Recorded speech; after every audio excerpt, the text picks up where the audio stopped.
All right, we're going to talk in this last section, this last unit, about strict liability and products liability. And so I'll spend about 10 or 15 minutes here with you, just trying to skim the surface. You can read the material and get some of the meat.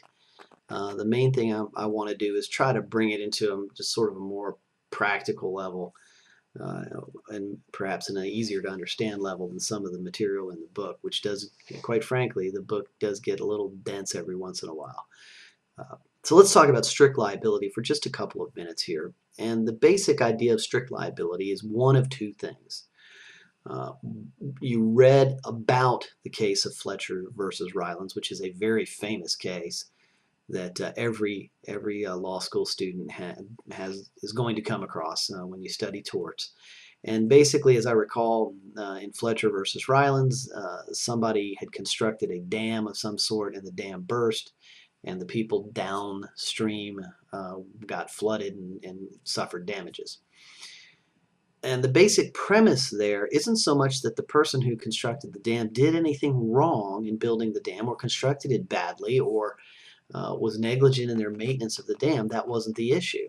The issue was that basically, look, you in building the dam ought to bear the risk if it goes south, because the damages are going to be painful for people downstream, and they have no means of doing anything about it. You are in the best position, and you are are getting the benefit, and you are therefore going to be saddled with the risk of the dam bursting. Basically saying it doesn't matter even if you've done a good job taking care of the dam, it's irrelevant to us if people get injured as a result of this object blowing up. And so the court held the owner of the dam liable for damages to people downstream for that reason. Well, that's one form of strict liability, and the basic idea is, hey, you're getting the benefit of whatever it is you're doing, and because you're getting the benefit of it, and because other people can't really necessarily, there's not much or there's little or nothing they can do to protect themselves from a potential risk that you have some more control over and greater control over. We're going to hold you responsible even when you are behaving non-negligently. And it's not because you're a bad person or you've done anything wrong. It's not like the idiot who's driving 98 on the interstate and whipping back and forth across lanes and talking on his cell phone and driving with one foot, drinking a Pepsi with one hand.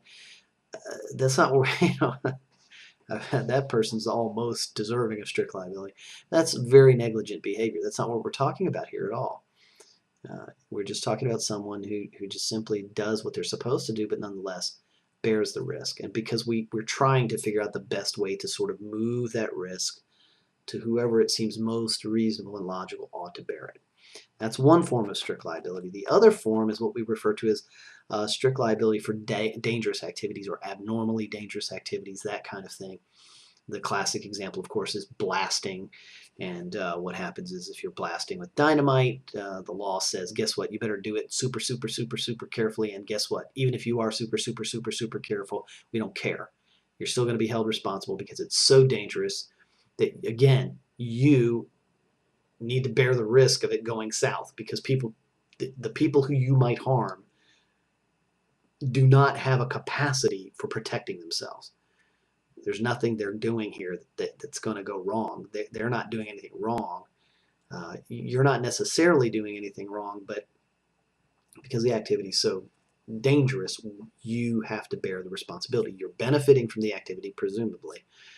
And so if you are benefiting from it, and so there's kind of this, if you are benefiting from it, you bear the risk of anything going awry, even if you've taken all reasonable precautions. You might, if you're thinking about it, think to yourself, well, wouldn't that lead to people not taking precautions? If they're going to be responsible anyway, why bother? And on the margin, you're right. If you want to start thinking about it economically, there is going to come a point economically where the next dollar of precaution isn't worth it anymore. And how do you make those determinations? That's really difficult. So it is true that there, of course, but that's true with negligence as well, isn't it? When you're driving down the highway and you decide to go 78 instead of, if the interstate is 70 and you decide to go 78, that's negligent. Because the law says 70 is the top speed limit, and if you break the speed limit, you are presumptively negligent. And trust me, I know this. Look, I did insurance defense and did car accidents. It was my bread and butter for 16, 17 years, and I've been involved in that. I'm still involved in that business to some extent, and let me tell you, that's just the way it is, right? If you're going 78 on a 70, if you're going 48 in a 35, you're going to be presumptively negligent for speeding.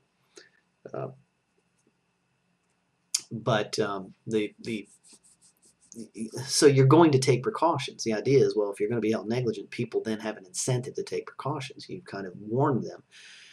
Well, but the same is, remember, the same is true with even with strict liability. Even though, yes, there's going to be a cap, there's going to be a point at which you say, I'm not taking any more precautions because it's just not worth it.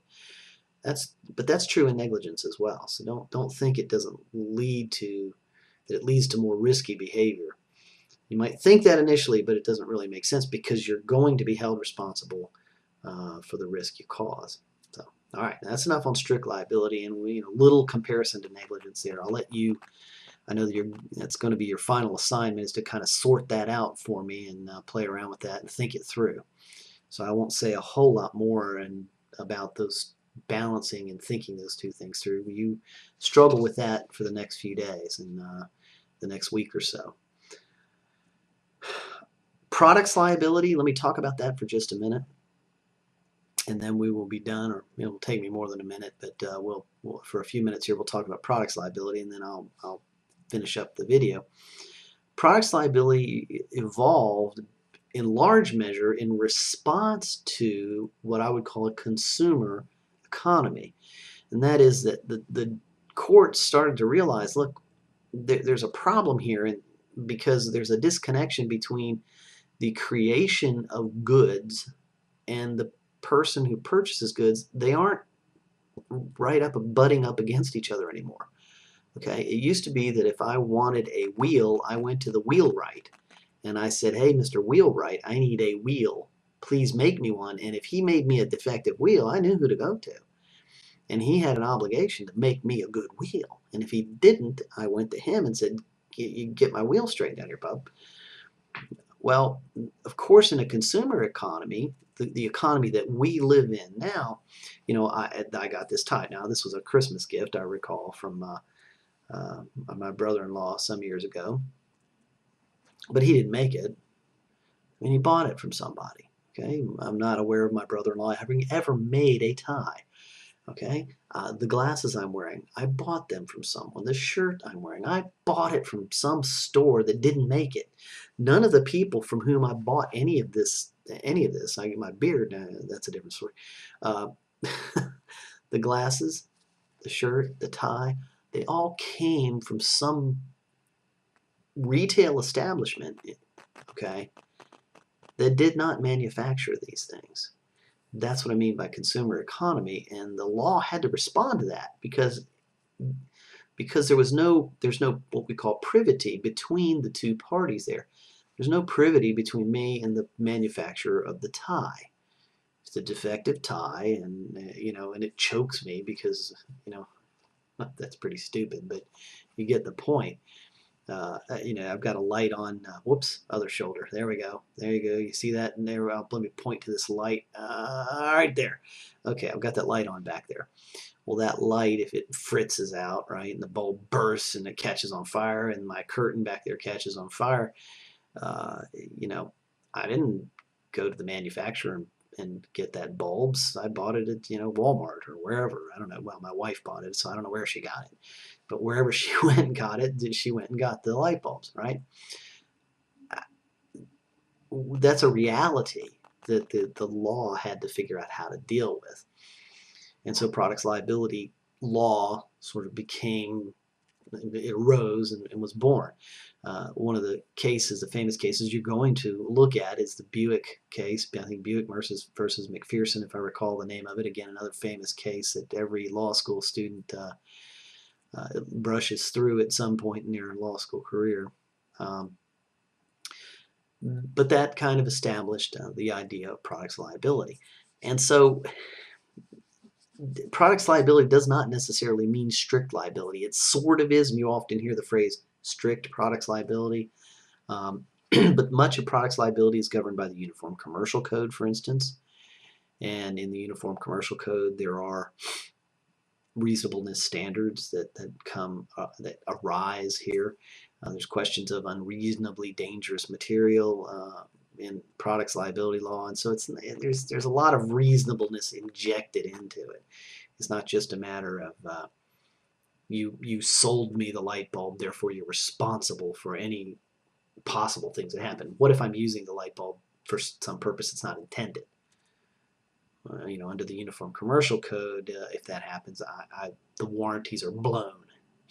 And you've seen that in every warranty you've ever read, right? In every actual written warranty you've read, it always tells you, hey, if you use this product in a way that's not intended, the warranty is void. The same thing in the Uniform Commercial Code. So products liability is designed to deal with the change that I as a consumer no longer have direct contact with the manufacturer. And in the old days, and I'm talking before I was in law school, certainly, which was quite some time ago, 30 years ago actually, when I started law school now,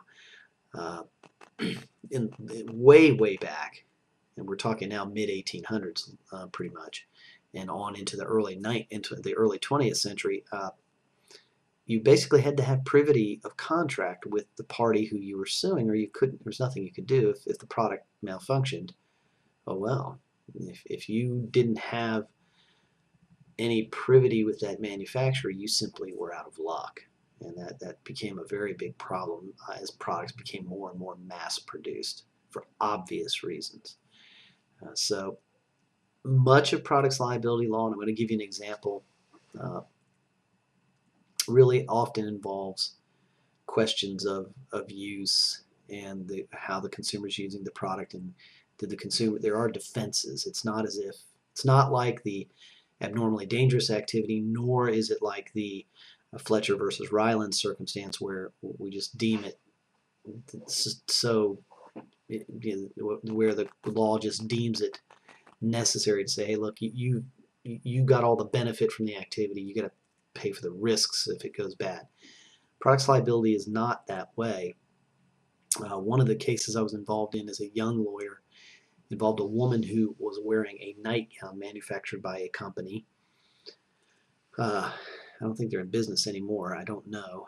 At least they're not making these nightgowns anymore.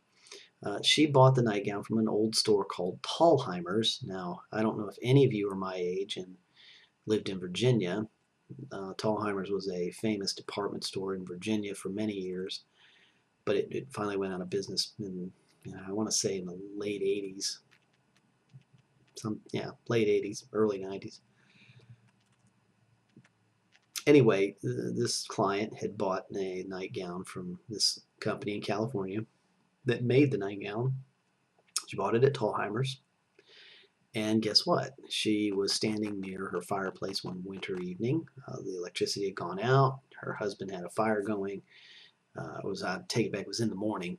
She got up in that morning and she was warming herself by the fire, and apparently a spark of some sort popped out, caught this flannel cotton nightgown on fire. The nightgown was constructed in such a way, we think, or we believed, that it created sort of a vortex, and that once the flames started at the bottom, it just kind of circled up this nightgown the way it was built, seeking oxygen, and sort of being unable to. The fire just sort of kind of engulfed her, and almost immediately. And I think that it was constructed in such a way that there was some sort of right around the bottom of her chest, it was gathered, and so it was kind of like this big cone, and there was some questions whether that was a defective design, which is one of the issues. Bottom line is, in the old days, she wouldn't have been able to sue the manufacturer because she didn't buy it from the manufacturer. But what we've decided over the years is that, well, we're not going to let manufacturers who do something like that, we're not going to let them get away so easily. What you think of the merits of the case isn't the point here. Some of you may say, well, she shouldn't have been so stupid to stand near her fire. And guess what? That was one of the defenses that was raised, was that, hey, wait a minute, it's not that she misused the product, she was wearing it. She was doing what you do with a nightgown.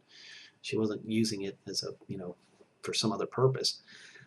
She didn't build it, she didn't make make it into strips and use it as a rope to tie up a children's swing in the backyard or something. She was using it as a nightgown.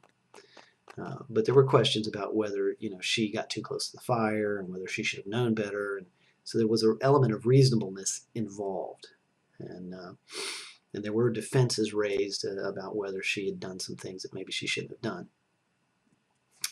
That's my point, is that it's not the same as strict liability. Because in strict liability, if it were strict liability, then the person who gets hurt gets compensated. And there are no real defenses there.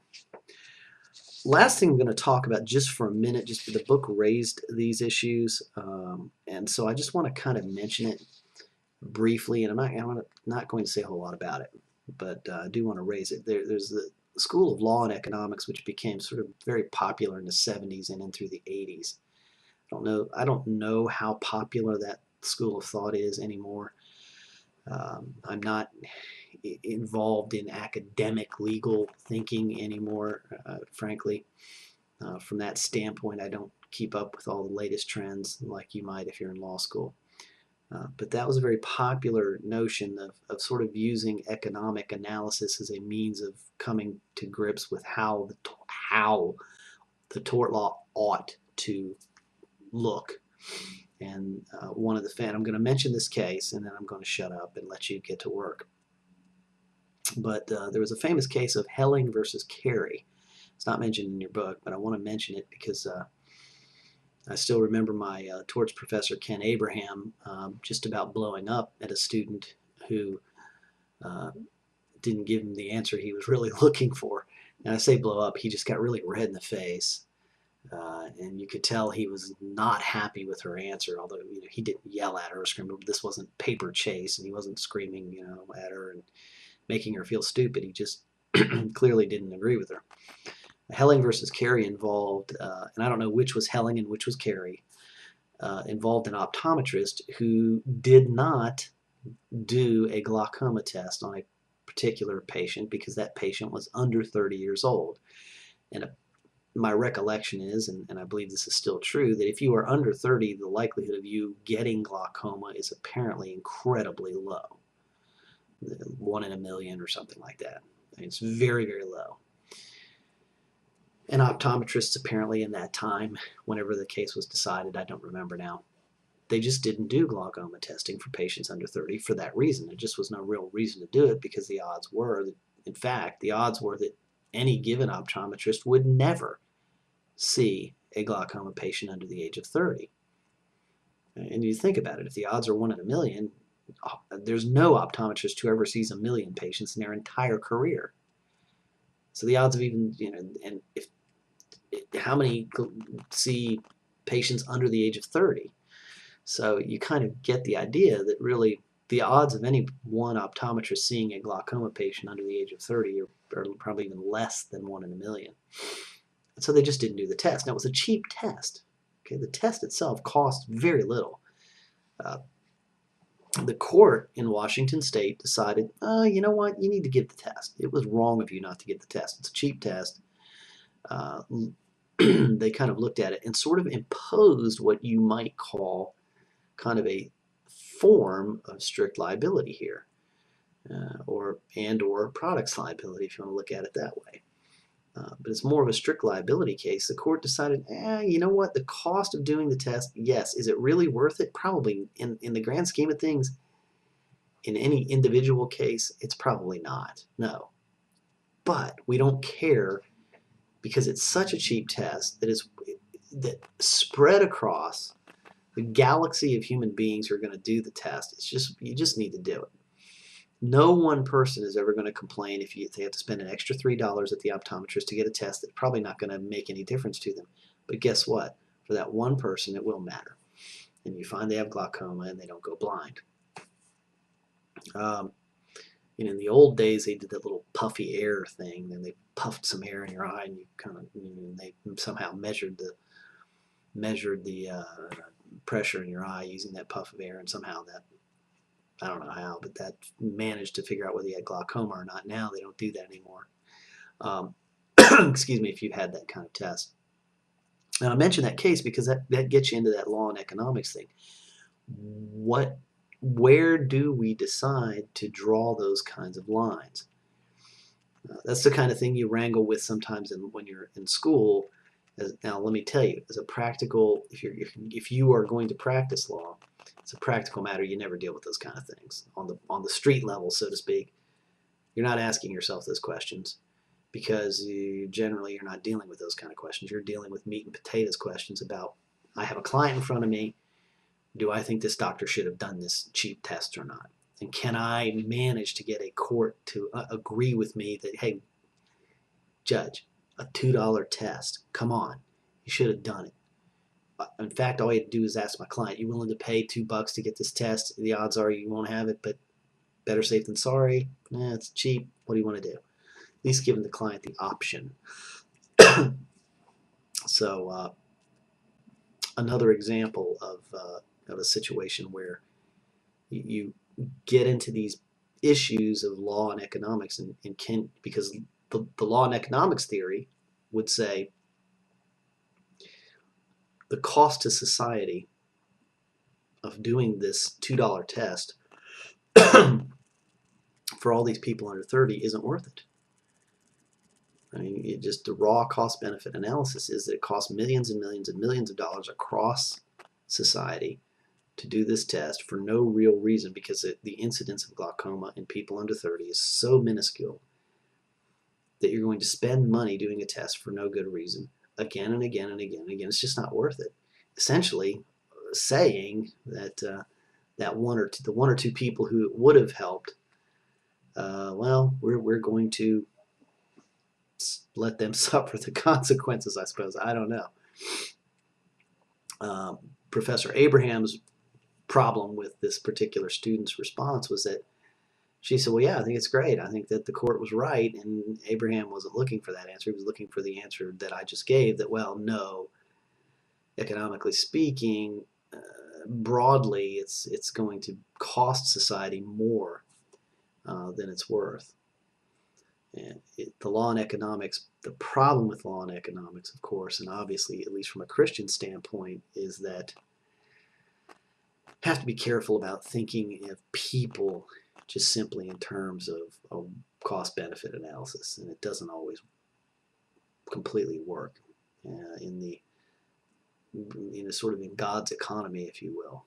It's not really the way things work. So while I think the law and economics movement had much to offer and still does, and cost-benefit analysis is still a valuable and meaningful way to look at tort issues, we do have to be cautious in getting too caught up in it. And that's the only point I'm making. That was a lengthy way to make that point, but that's my point. All right. That's all I'm going to say about these issues at this point. It went a little longer than I anticipated. Look forward to receiving the rest of the work that you have to do. Thank you for all your hard work this term. I appreciate it very much.